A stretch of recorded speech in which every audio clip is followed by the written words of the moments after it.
Creating me a clean heart, oh God. Your right spirit within me, creating me a clean heart, oh God. And your right spirit within me, cast me not away from thy presence, O Lord. Take not thy Holy Spirit from me. Restore unto me the joy of thy salvation,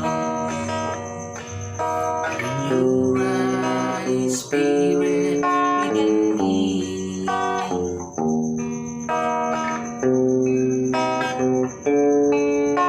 Creating me a clean heart, oh God. Your right spirit within me, creating me a clean heart, oh God. And your right spirit within me,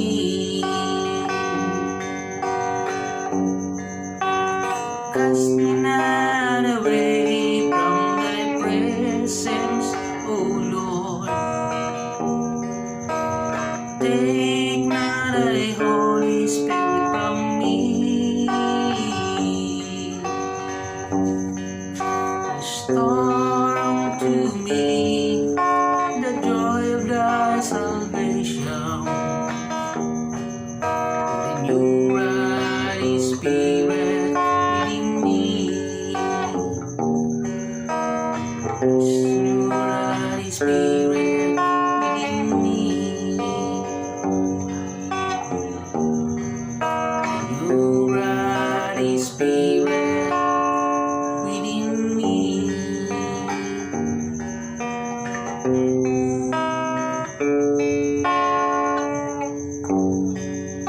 Thank you, Lord Jesus.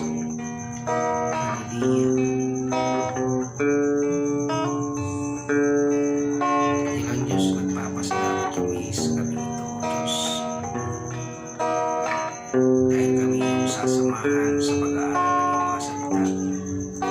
Sa lugar na ito, Diyos, salamat sa kaayusan, sa kapayapaan na pinagkaloob mo. Ikaw ang kinikilalang Diyos sa lugar na ito. Kaya naman, O Diyos, inaasahan namin na sa kalagitnaan ka ng bawat isa sa amin upang ang kaluwalhatian mo, ang kabanalan mo, ang kapangyarihan mo lamang ang mahayag sa lugar na ito. Sa pangalan ni Jesus. Amen.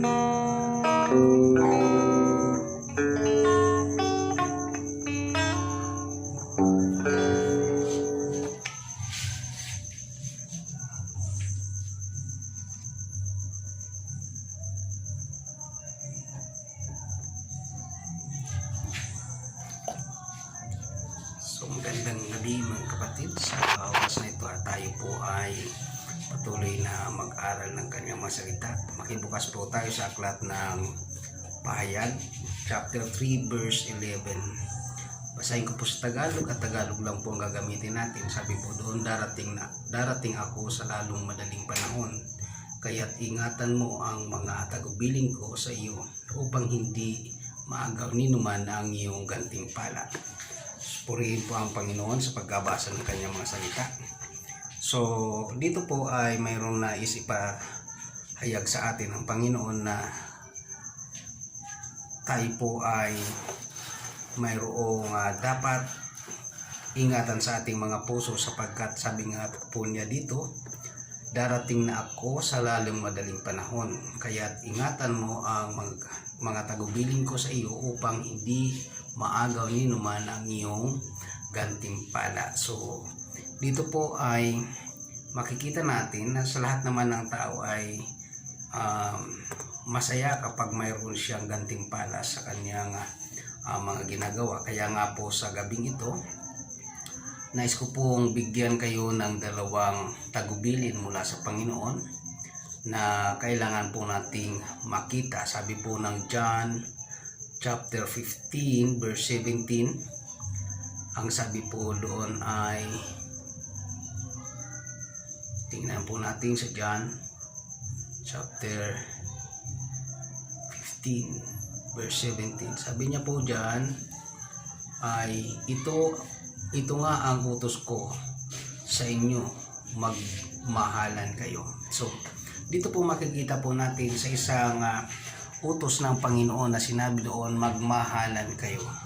So yun po yung isang bagay na kung saan ay kailangan talagang maipuso, sapagkat kung papansinin nyo po sa ating kapanahunan ay marami pong mga bagay na nangyayari na hindi man natin gusto, ngunit ito'y patuloy na nangyayari sa sanlibutan. Kaya nga po mapapansin po natin ano yung dahilan at bakit patuloy ang kaguluhan, patuloy ang mga bagay na kung saan ay makikita natin kapag tayo ay nanood ng TV, tayo ay kung tayo ay makinig ng mga balita na kung saan ay nakakatakot, no? So dito po ay sinasabi ng kautusan ng ating Panginoon na magmahalan kayo.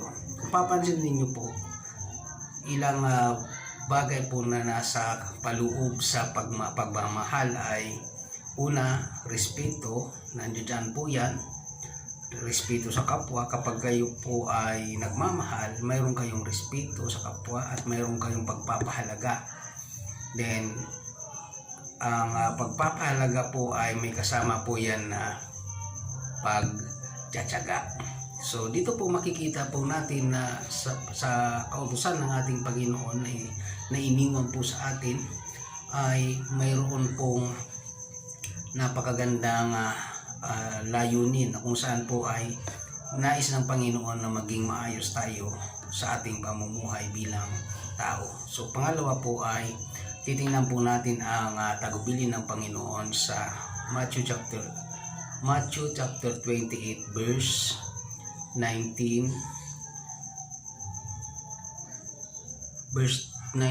to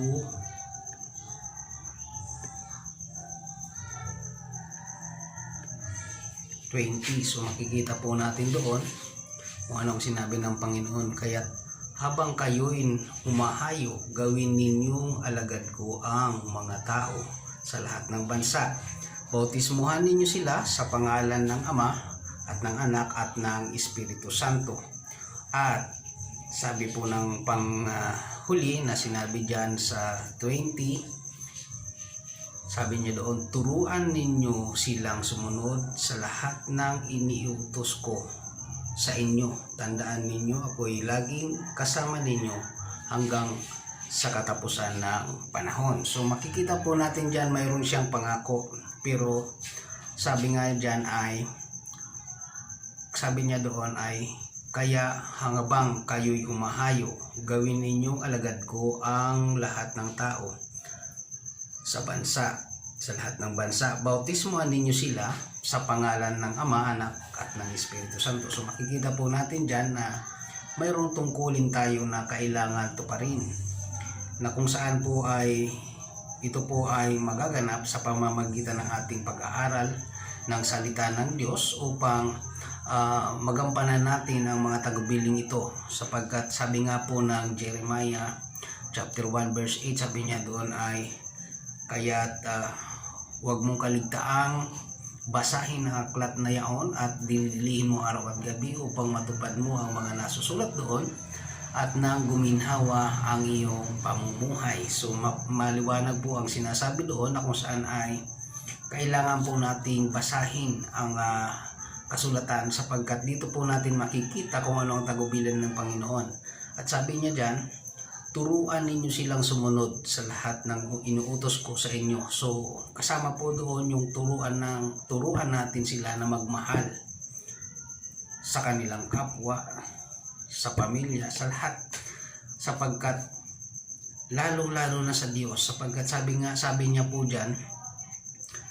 po ng Panginoon diyan ay gawin ninyong alagad ko ang lahat, sabi niya, ang lahat ng bansa, ang lahat ng tao sa lahat ng bansa. So makikita po natin diyan, mayroon pang isa, sinabi niya, bautismuhan ninyo sila sa pangalan ng Ama at ng Anak at ng Espiritu Santo. So kaya nga kailangan pong matuto at tuluyan po tayong makasunod sa kalooban ng ating Panginoon, sapagkat sabi niya po doon sa ating pong binasa sa chapter 3 ng Revelation verse 11, darating siya sa lalong madaling panahon.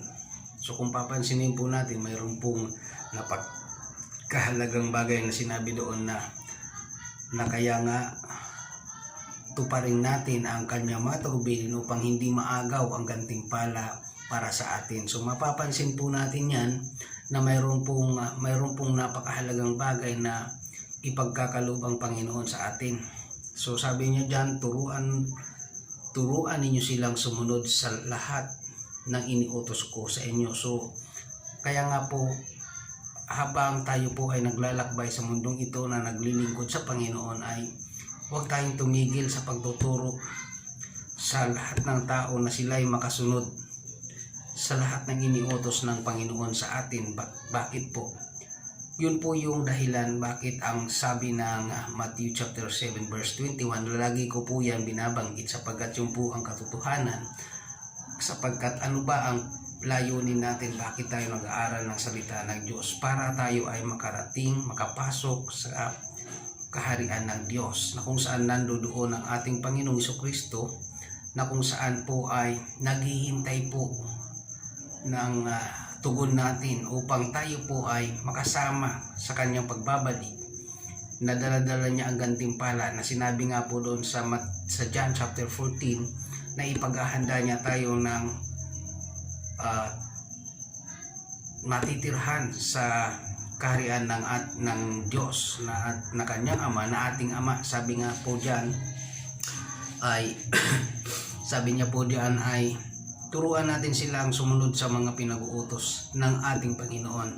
Sabi niya doon, huwag kayong matakot, huwag kayong mag-alala, sapagkat sinabi niya, tandaan ninyo, ako'y laging kasama ninyo hanggang sa katapusan ng panahon. So makikita po natin na hindi tayo iniiwan ng Panginoon hanggang sa pagdating ng araw na kung saan sabi po ng Revelation chapter 22, sabi niya doon, babalik na ako at dala-dala ko ang mga gantimpala na ipagkakalob sa bawat isa sa inyo ayon sa inyong ginawa. Kaya nga po mahalaga na alam natin ang mga bagay na ito, sapagkat ito po yung bagay na kailangan nating magampanan. So sabi po ng Revelation chapter 3, balikan po natin ang Revelation chapter 3 na sinasabi niya po dyan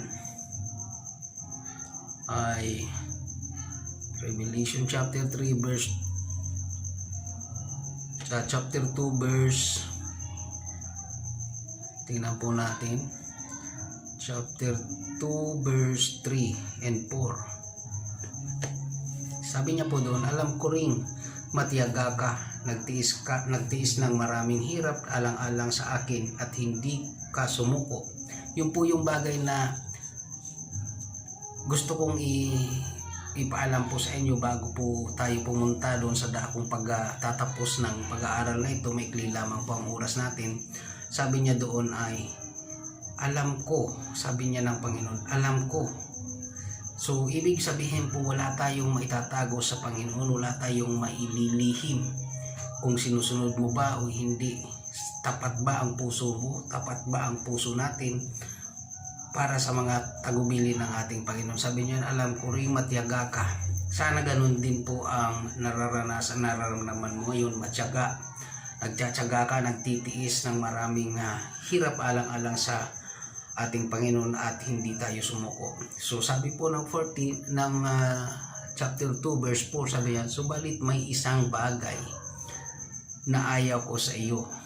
Ang pag-ibig mo noong una kang sumampalataya ay nanlalamig na. So, ingatan po natin yung pananampalatayang yun na huwag po manlamig, kasi napakahalaga po ng sinabi ng Panginoon sa kanyang sa chapter 3 verse 11. Chapter 3 verse 11, sinabi niya doon ay darating na ako sa lalong madaling panahon. Kaya ingatan, sabi niya doon, ingatan na hindi manlamig. Amen po ba? Sabi niya diyan, ngunit mayroon din siyang nabanggit dito sa verse 6. Sabi niya doon, ngunit ito naman ang napuri ko sa iyo. Tingnan po natin, sana ganun din po tayo at loobin ng Diyos na tulungan tayo upang makamtan natin ang ganitong nagustuhan ng Panginoon sa bawat isa sa atin. Sabi niya doon, kinapuutan mo ring tulad ko ang mga ginagawa ng mga Nicolaita. So makikita po natin dyan, mayroon dapat tayong makita o mapansin sa ating paglalakbay na kasama ang Panginoon. Kung ano ang ayaw ng Panginoon at gusto niyang ilagay sa atin. So dito po makikita natin na mayroon napakagandang layunin ang Panginoon. Kaya nga po kailangan nating pahalagahan ang mga salita ng Diyos na kung saan ay nasusulat sa Biblia, na kung saan ay karapat dapat nating gawin. Kaya nga ang sabi ng Panginoon, wag tayong mag-alala, sapagkat sabi nga niya doon, wag tayong matakot, sapagkat sabi niya kasama natin siya hanggang sa katapusan ng panahon. So mahalaga po yun na makita po natin. Kaya nga po sabi niya sa Revelation chapter 3 verse 13, ang lahat ng may pandinig ay makinig sa sinasabi ng Espiritu sa mga iglesia. So makikita po natin na lahat po tayo mayroong mga spiritual ears na kung saan po ay kailangan po natin gamitin upang maunawaan, maintindihan natin ang layunin ng tagubilin ng Panginoon. Bakit kaya mayroon siyang iniwan tagubilin? So makikita po natin dyan sa verse 3, verse 10, sapagkat nagtiyaga ka gaya ng iniutos ko sa iyo, iingatan naman kita sa panahon ng pagsubok na darating sa lahat ng tao sa buong daigdig. So makikita po natin dito na mayroon pong pag-iingat ang Panginoon.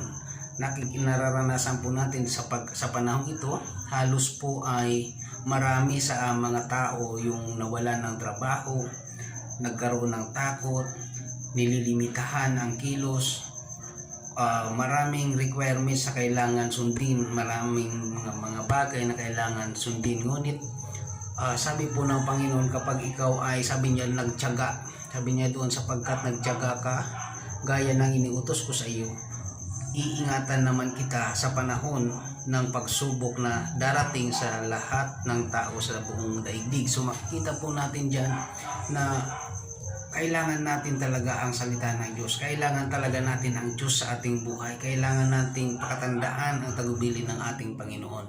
Napakahalaga po nito sa atin, sapagkat sabi nga dyan,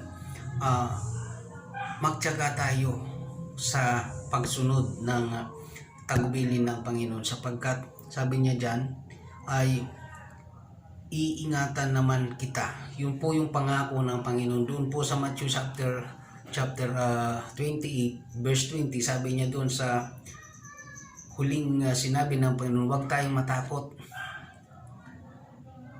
Sabi niya doon, huwag tayong matakot, sapagkat sasamahan niya tayo hanggang sa katapusan ng panahon. Dito naman po sinabi niya doon ay iingatan naman kita sa panahon ng pagsubok na darating sa lahat ng tao sa buong daigdig. So makikita po natin dyan na ando doon ang pag-iingat, ando doon yung pagsama ng Panginoon sa mga taong nais sumunod sa kanyang mga tagubilin. Kaya nga po sabi po ng verse 11 doon ay sabi niya doon, kaya't ingatan mo ang mga tagubilin ko sa iyo upang hindi maagaw ni numan ang iyong gantimpala. So makikita po natin dyan na mayroon tayong dapat pakatandaan sa ating mga buhay. Kailangan nating maingatan, kailangan nating masunod yung mga tagubilin ng ating Panginoon. Kaya po sa gabing ito, nais ko pong kayo ay